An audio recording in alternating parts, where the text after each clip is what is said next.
Fail, fail, fail. Just makes me so angry.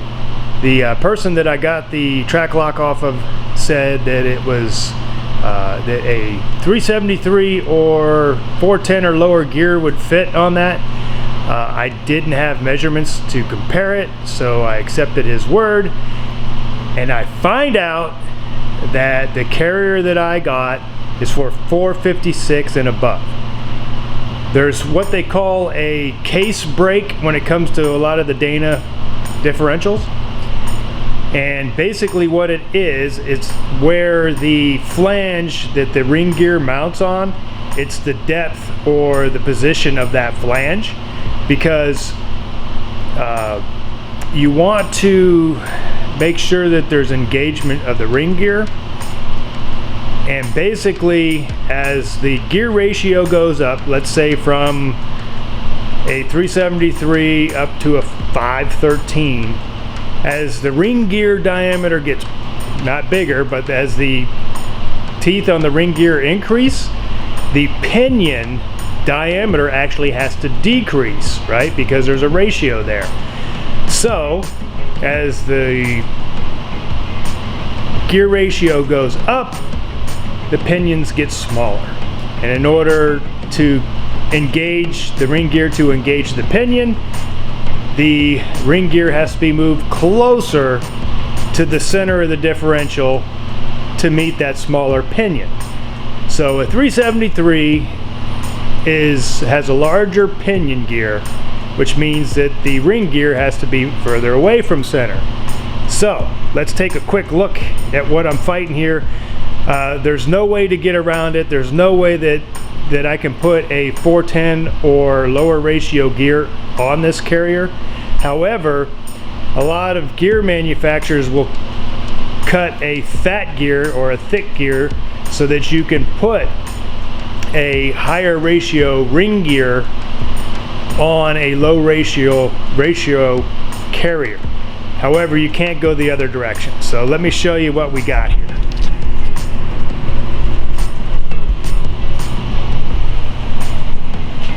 All right, this is the new old carrier, the limited slip with the ring gear on it, the 373.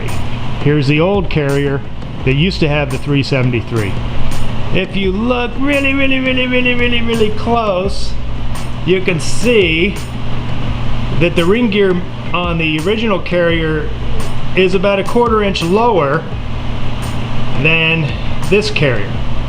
So this carrier is moving the ring gear closer to center so that it can make contact with a smaller pinion gear for a higher ratio gear set. So I'm done. I'm going to, I hate leaving the vehicle undrivable, but I'm going to pull this gear off because I need it in the bearings. I'm going to take and clean up and make sure that this Trac Lok is functioning well, and then I'm going to sell it and hopefully recoup, because I got a really good price on this. I mean, it was $100 for the carrier. So I'm going to sell it and recoup my money and put it towards a limited slip for the Dana 60 low ratio carrier. So Lord willing, I won't have to go without driving the truck for months. Hopefully it'll be just a week or so. So I stopped the video, previous video, because it was already long. It was over 30 minutes, which I almost never do. So when I get the new carrier or get a fix to this problem, we'll document the rest of it. And I'm also going to go through the theory on the ring gear contact pattern. So let's do that next.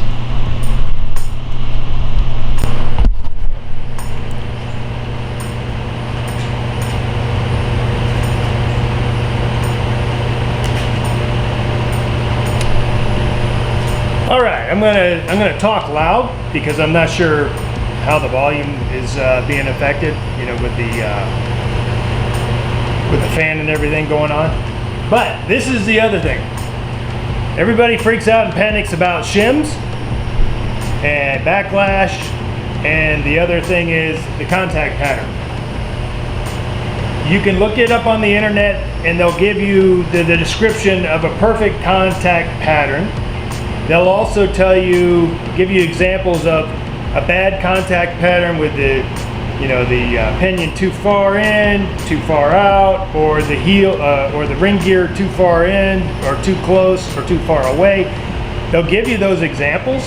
However, the example that they give you on a good pattern is picture perfect. In a perfect world, it does not exist. I have not been able to create one of those, but if you manage these 4 things, your contact pattern will be fine, and it'll wear long, and it won't look like what they say in the book, but this is what you're shooting for. This is the whole purpose of setting up your shims.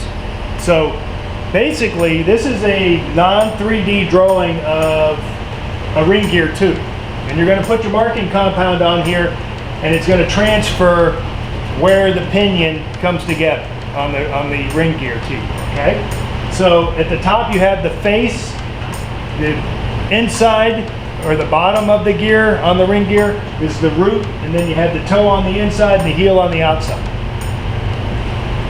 They are going to tell you that a perfect pattern exists, and it looks like a flattened out bubble. This is more inclined to what I see. And at one time, I didn't have a whole lot to do, so I got a good pattern, but I said, hey, I'm going to try to make it look as good as possible, make it look like what it says in the book. So I spent 4.5, 5 hours and could not get it to look like what it is in the book. So this is what you've got to manage when you're setting up your contact pattern and setting up your new gears. Basically, you want your pattern, it doesn't matter if it's round or teardrop or if it looks like this. The thing that you need to be concerned about is that your pattern does not run into the root, your pattern does not run into the face, your pattern does not run into the toe or the heel. Okay? And it makes perfect sense, right? If for some reason your pattern runs into the root, that means your gear mesh with your pinion is actually driving in to the wedge between the gears at the bottom. That's not good. So it's going to have to self-clearance itself and basically wear that spot in. And that's not a good thing, right? You don't want it to wear into the root. If your pattern reaches the face, makes perfect sense. Now your pattern, some of your pinion gear is actually leaving the tooth of the ring gear. So you don't want that either, right? So you don't want it leaving the ring gear, and you don't want it digging in too deep to the ring gear, into the root. All right? Also, you've got the toe edge and the heel edge. Obviously, you want your pattern not to ride on either edge because it's much stronger and it's going to wear better when it's in the center. So truthfully, that's all you really need to be concerned about, is keeping the pattern inside the face of the ring gear tube. Okay? Now there are some examples, they give you examples where they say this is a good pattern if it's riding off the heel or if it's riding off the toe, as long as you got the majority of the pattern on it. I disagree. I've never had something so out of whack, a cut of gears that are so out of whack that it would run off the toe or the heel. So basically, you want to focus on not the shape, but you just want your contact pattern to be within the square. So if you're able to manage that contact pattern within the square, you're golden. Okay, they'll have a little bit of a startup noise, but then it'll wear in, everything will be perfect. I don't do this for a living, but I do dig it because I like to be able to re-gear things. I've probably done about 8, 10 gear sets, and they are easy to do once you understand the principles. A little bit time consuming as you get better at it. You know, I can probably set up, after taking the axle shafts and removing the brake backing plates and all that stuff, that residual work to get in there, that is actually the majority of the time. I can set up a set of gears probably in 1 to 2 hours. 2 hours if I have to take it apart several times to get it just right. If it all goes back together by using the original shims, then it only takes an hour, you know, because you're basically putting it all back together, or taking the old one apart, putting the new one back together, and then checking it. So this is what you need to be concerned about. You don't need to be concerned about the shape, because the shape that they show you in the book and on the internet is a perfect example. So as long as you're within these 4 corners, golden. All right. And let me get this old carrier broke down so I can get it sold and get something in so I can start driving my truck again.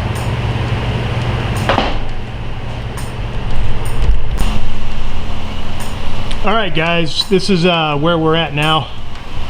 I put the old open carrier and 373 gears back in.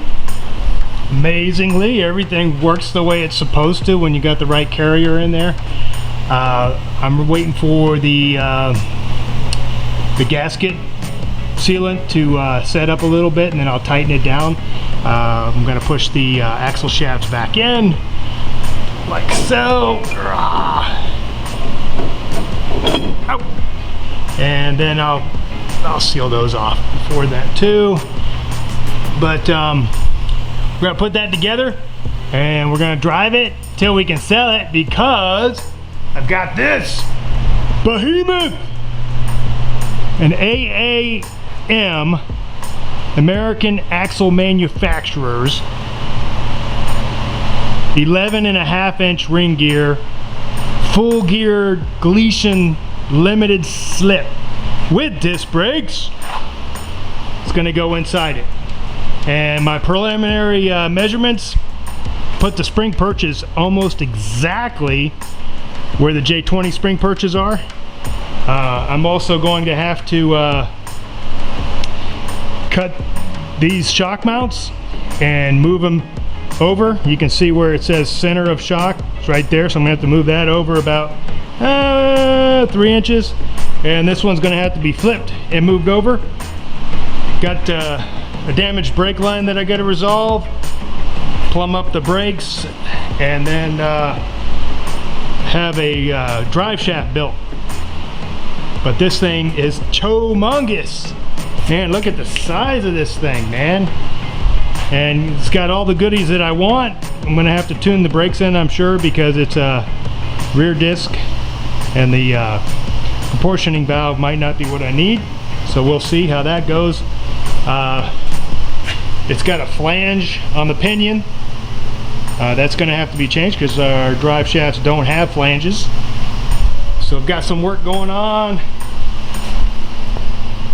And I wasn't sure, they didn't originally fit, but the H2 wheels, they do fit if you take like a 1/16 inch off all the way around, because there's like a bevel in there because it's hub centric. You take that bevel off and all of a sudden they fit again. So just so that you guys know, the new Dodge maintained the 8 on 6.5 inch lug pattern, so that's all good to go. And I'm going to finish this up, get this up and running and driving, and then I'll add video info on the install of this thing. Oh, also check out these super cool jack stands. Who built those? I did. My son and I got together, saw Dirt Lifestyles, a guy made his own high lift jack stands, and I said, hey, I can do that. And I went and got some 16-inch Toyota steel wheels off of a 4-wheel drive pick-em-up truck, Tacoma, I guess, and bought those. I got 4 of them for 50 bucks. Got a little bit of material, and just so that you know that this first tube goes all the way to the ground, and then it has a base plate that ties the base of the tube to the base of the wheel. So that's all welded together, and then you got a triangulated support system up here. So these things, I'm sure that that you could hold the whole truck up with one on the front and one on the rear if you needed to. I wouldn't recommend it, but definitely super stout, and they have enough reach that they go up to 44 inches, and it works out great for holding your axle tube while you're working on it. All right, guys, talk to you later. Thanks. Bye.